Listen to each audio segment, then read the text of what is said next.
সবুজ শ্যামলে ভরা আমার এই দেশ, প্রিয় বাংলাদেশ। আপনারা জানেন গত 22শে অগাস্ট ঘটেছিল বন্যা। গোমতী নদীর ভাঙ্গনে এই যে এখান থেকে পানি, প্রচুর পানি ছিল। আপনাদেরকে পাশের যে ভিডিওটা দেখাচ্ছিলাম, আপনারা জানেন যে আমি এখান থেকে করেছিলাম যে পুরো অঞ্চল ডুবে গেছিল। আলহামদুলিল্লাহ আবার সবুজ শ্যামলা হয়ে যাচ্ছে। মানুষ বিভিন্ন জায়গা থেকে, দূর দূরান্ত থেকে আপনারা দেখেন ইয়াগুলো নিয়ে আসছে, কী বলা হয়, ধানের চারাগুলো এখানে কিন্তু কী করা হচ্ছে, রোপণ করা হচ্ছে। আলহামদুলিল্লাহ খুব দ্রুত সময় কিন্তু এগুলো আবার সবুজ শ্যামলে ভরে যাবে। কি একটা অবস্থা দেখছেন।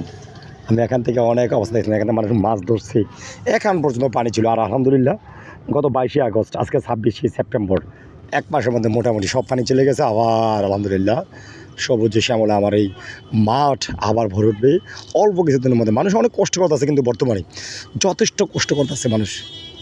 আমি এখান থেকে অনেক জায়গা দেখেছি যে অনেক পানি ছিল অল্প কিছুদিন, সর্বোচ্চ 10 থেকে 15 দিন বা 20 দিন বা 1 মাস, এর মধ্যে দেখবেন আবার এই মাঠ ঠিক হয়ে যাবে।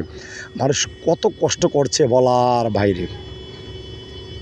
ইনশাল্লাহ খুব দ্রুত আমাদের যে মানুষের যে হাহাকার, এটা শেষ হয়ে যাবে ইনশাল্লাহ খুব দ্রুতই। কত সুন্দর লাগে, আপনারা চিন্তা করেছেন।